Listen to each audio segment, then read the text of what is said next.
भैया मेरे, इस देश के अंदर हर व्यक्ति तिरंगा शौक से फहराता है, वंदे मातरम गाता है, जनगण मंगल गाता है। हमारे और आपके पूर्वजों का खून इस मिट्टी में शामिल रहा है। जब जब देश की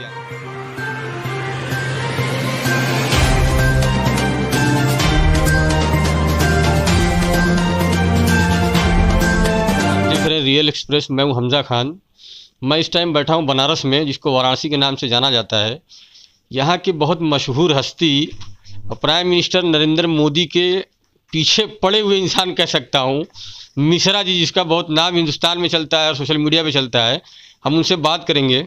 मिश्रा जी, आप महाराष्ट्र, जो यहाँ के माइग्रेंट मजदूर जो महाराष्ट्र से जो यहाँ आए हुए थे उत्तर प्रदेश के, कुछ मजदूरों का ऐसा कहना था कि जब हम महाराष्ट्र में थे, जब वहाँ से हम निकले, तो हमको वहाँ पे लोगों ने खाने पीने के सारा सामान दिया, सब कुछ दिया।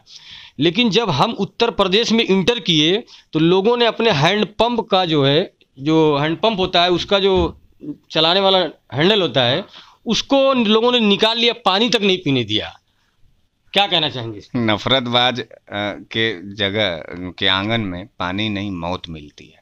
उत्तर प्रदेश में भूल गए हैं क्या हमजा भाई? कौन मुख्यमंत्री है? योगी जी मठवा में बैठते हैं, जहाँ पूरे प्रदेश के अपराधी वहाँ टेंट लगा करके बाबा जी के श्री चरण में बैठते हैं, बलात्कारी बैठते हैं। इंसानियत की हत्या करने वाला प्रदेश उत्तर प्रदेश है। आपको एक बात हम बता दें, माइग्रेंट जितने भी थे, हमारे जितने भी प्रवासी मजदूर हमारे भाई थे, हमारे घर से निकल करके जाते हैं और यूपी और बिहार और देश के डेवलपमेंट में, मुंबई और दिल्ली और गुजरात में जो है देश के डेवलपमेंट में अपना योगदान देते हैं। और गद्दार मोदी सरकार खाली अडानी अंबानी के आंगन का चपरासी बनना चाहता है। हम गरीबों के लिए कुछ नहीं दिया है। और सबसे पहला बात तो आपको एक बात और बता दें, देश में पहला राज्य उत्तर प्रदेश है। योगी बाबा ने किया है कि 44 मजदूर कानूनों को पूरी तरीके से खत्म किया है, यानी गुलामियत, मजदूरों को गुलामियत के आधार पर देखना चाहते थे। पानी क्या, इन लोगों ने जो बस दिया था, कांग्रेस ने, प्रियंका गांधी ने जो बस दिया था, अजय लल्लू को जेल भेज दिया इसी बस को देने में। तो ये इंसानियत के हत्यारे लोग, और इनसे जो है इंसानियत और मजदूरों की तो बात एकदम मत करिए। ये मजदूरों को देख करके इनके खून लाल हो जाते हैं, आंखों में खून उतर जाता है, और ये मजदूरों के सर काट करके सत्ता पे बैठना चाहते हैं। जिस शिवसेना के ऊपर लोग इल्ज़ाम लगाते थे कि शिवसेना जो है उत्तर भारतीयों को भगाती है, उसी शिवसेना के पक्ष प्रमुख श्री उद्धव ठाकरे जी ने बाकायदा पूरा वीडियो प्रेस कॉन्फ्रेंस किया। वीडियो उन्होंने बताया लोगों को कि आप लोग जाइए मत, आप हमारे प्रदेश में रहिए, जो भी आपकी ज़रूरत होगी हम आपकी पूरा करेंगे। और उन्होंने किया भी। उद्धव ठाकरे जी के बारे में आप क्या कहना चाहेंगे? नहीं, उद्धव ठाकरे जी का जो चरित्र जो है भारतीय जनता पार्टी ने उजागर किया था इस चुनाव से पहले।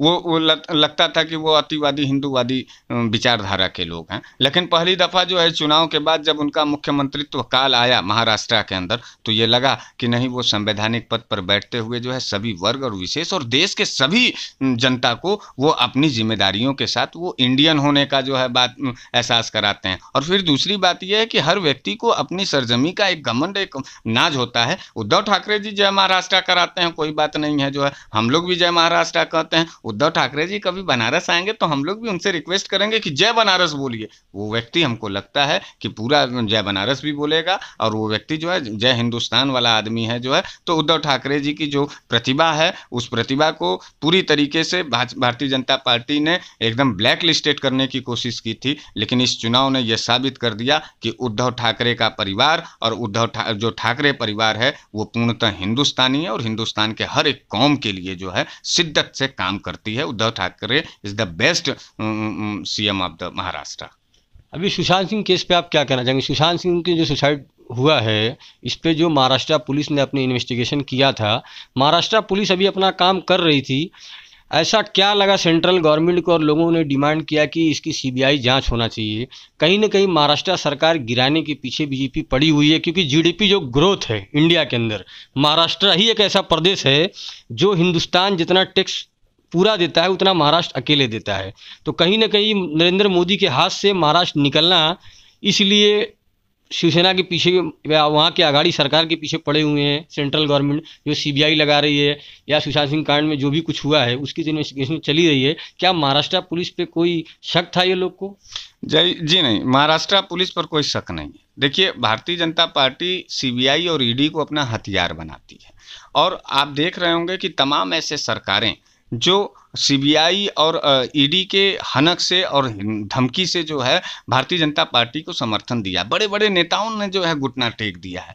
क्योंकि देखिए एक बात हम बता दें, हमारे देश का जो गृह मंत्री है वो गुजरात का तड़ीपार है और उसका आपराधिक गतिविधि है। जब कोई व्यक्ति जो जो आपराधिक मानसिकता के लोग जब सत्ता के अंदर जाएंगे, प्रमुख पदों पर जाएंगे, तो वो आपराधिक मानसिकता से देश को चलाना चाहेंगे।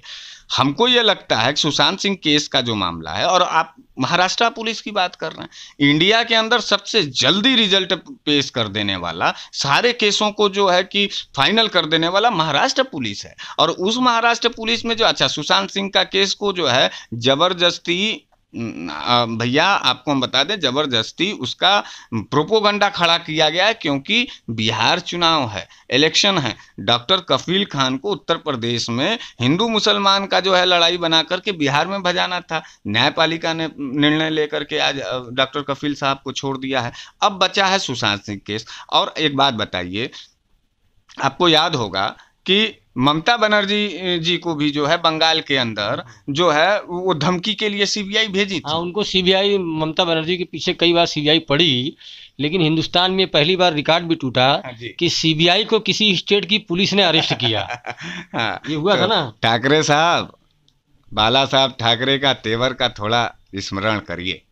इन गद्दारों से लड़ने की पूरी ताकत आपके परिवार के पास है, आपके अंदर है। आपकी खून का जो तेवर है वो तेवर किसी भी गद्दारों के सामने घुटना टेकने का नहीं है। सरकार रहे या ना रहे, लेकिन इन भारतीय जनता पार्टी के लोगों का, और वो एक ठो पत्रकार है वहीं पर, हम तो देखिए हमारा पर्सनल एक ठो बात है, हम उद्धव जी से कहेंगे। उद्धव जी जो है वहीं वो मैया में बैठा रहता है, वो अर्णव गोस्वामी करके है, वो गाली देता है।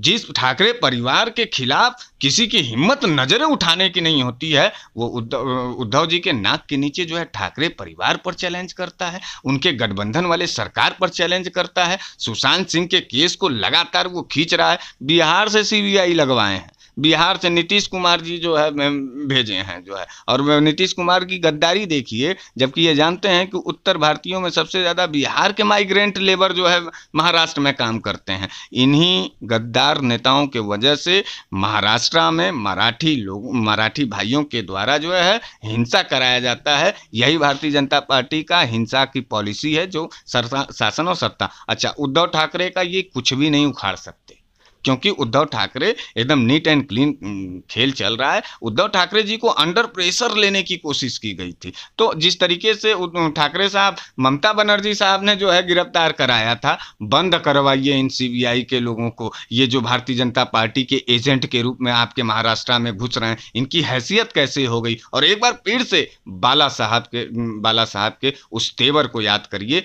जिनके इशारे पर महाराष्ट्र की तरक्की होती थी और महाराष्ट्र में शांति कायम हुआ करता था। ठाकरे साहब से हमारा एक निवेदन है, उद्धव जी आप उद्धार करने के लिए आए हैं महाराष्ट्र का, घुटना मत टेकिएगा इन गद्दारों के सामने। कलेजे थप्पड़ का जवाब थप्पड़ से दीजिए और प्यार का जवाब प्यार का दीजिए। पूरा उत्तर प्रदेश और बिहार की माइग्रेंट जनता के साथ साथ हम लोग भी आपके साथ कदम से कदम मिला करके खड़े हैं और इन गद्दारों के खिलाफ विद्रोह और जंग का ऐलान भी करते हैं। डॉक्टर कफील की आज रिहाई हुई है, आप लोगों ने काफ़ी आवाज़ें उठाई इस पर, जो है यहाँ के चाहे पूर्व में अखिलेश यादव हों, चाहे प्रियंका गांधी हों, कांग्रेस से हर पार्टी ने लगभग ये चीज़ उठाई। लेकिन जिस तरीके से डॉक्टर कफील को फंसाया गया, उन पर एनएसए लगाया गया, आज हाईकोर्ट ने अपना जजमेंट दिया है और आप लोग इस पर काफ़ी मेहनत की हैं, क्या कहना चाहेंगे? देखिए, आज एक बार फिर से जो है कि माननीय उच्चतम न्यायालय के प्रति हम गरीब गुरबों की आस्था बढ़ी है अजमत भाई। और आपको हम दूसरी बात ये भी बता दें कि किसान, मजदूर, नौजवान, बुनकर जब कहीं से हार जाता है या ये वर्ग कभी अनाथ सा महसूस करता है, तो उसको ये लगता है कि इस देश की एक बड़ी संस्था है जिसे न्यायपालिका कहते हैं, अदालत कहते हैं, वहाँ हमको न्याय मिलेगा। डॉक्टर कफील खान को सिर्फ एक सजा उस व्यक्ति का था कि वो मुसलमान था, पहली बात। दूसरी सबसे बड़ी सजा थी कि योगी सरकार की बीआरडी हॉस्पिटल के अंदर हो रही धांधली के खिलाफ उस व्यक्ति ने ज़मीर के साथ ऐलान किया कि नहीं, इसकी निकम्मियत योगी सरकार की है। दूसरा जो है वो ये रंजिश थी योगी सरकार की। और तीसरा सबसे बड़ी बात था कि भैया मेरे, इस देश के अंदर हर व्यक्ति तिरंगा शौक से फहराता है, वंदे मातरम गाता है, जनगण मंगल गाता है। हमारे और आपके पूर्वजों का खून इस मिट्टी में शामिल रहा है। जब जब देश की आज़ादी और देश में क्रांति हुई है, तब तक हमारे और आपके बुजुर्गों ने अपने खून और अपने परिवारों को बर्बाद करके इस तिरंगे को बचाया। उससे अगर CA/NRC के नाम पर जब देश से बाहर निकालने का तुम सवाल करोगे तो उसके अंदर की अंतरात्मा विद्रोह करेगी। और अलीगढ़ यूनिवर्सिटी में क्या कहा था डॉक्टर कफील ने? कहा था कि हम इस देश के निवासी हैं, मुझे यहाँ से कोई नहीं निकाल सकता। ये बात खल गई योगी सरकार को, उनका टकला जो है और गुस्से से तमतमाने लगा जो है। अच्छा, योगी जी को कभी आप देखे हैं जब वो भी प्रेस कॉन्फ्रेंस करते हैं तो गुंडों की तरह दिखाई देते हैं? किसी मुख्यमंत्री को आप देखे हैं कि उनके चेहरे पे कभी भी प्रेम, शांति, एकता का भाव दिखा हुआ? अपराधियों की तरह जो है उनका जो है एटीट्यूड है। तो आज एक अपराधी को करारा तमाचा न्यायपालिका से मिला है। डॉक्टर कफील नहीं छूटा है, भारतीय लोकतंत्र छूटा है, भारत छूटा है, हमारी और आपकी एकता छूटी है। और एक जोरदार तमाचा और इन गोडसे और सावरकर के गद्दारों की नीति पर मुंह तोड़ जो है जवाब देते हुए इनके मुंह पे कालिक पोतने का काम किया है न्यायपालिका ने। और तब न्यायपालिका हम बहुत बहुत धन्यवाद देते हैं कि डॉक्टर कफील के साथ आपने न्याय किया और हमारी एकता को बचाने का काम किया, हिंदुस्तान को बचाने का काम किया। उत्तर प्रदेश पुलिस जो माइग्रेंट जो दूसरे महामारी के लिए जो दूसरे स्टेट से यहाँ पर आए, उनके खाने पीने की व्यवस्था तो जो थी नहीं, उनके पास पैसे नहीं थे। यहाँ पर उत्तर प्रदेश की पुलिस की जो बर्बरता है वो इस हालत की है कि कोई आदमी बिना मास्क का या उसका घर और मार्केट में अगर 500 मीटर से 1 किलोमीटर की रेंज की दूरी होती है, वो अगर जाता है तो पुलिस जिस आदमी के पास 100 रुपया खाने का नहीं है उसको पुलिस 500 रुपया फाइन मार रही है उत्तर प्रदेश के अंदर। क्या ये सही है?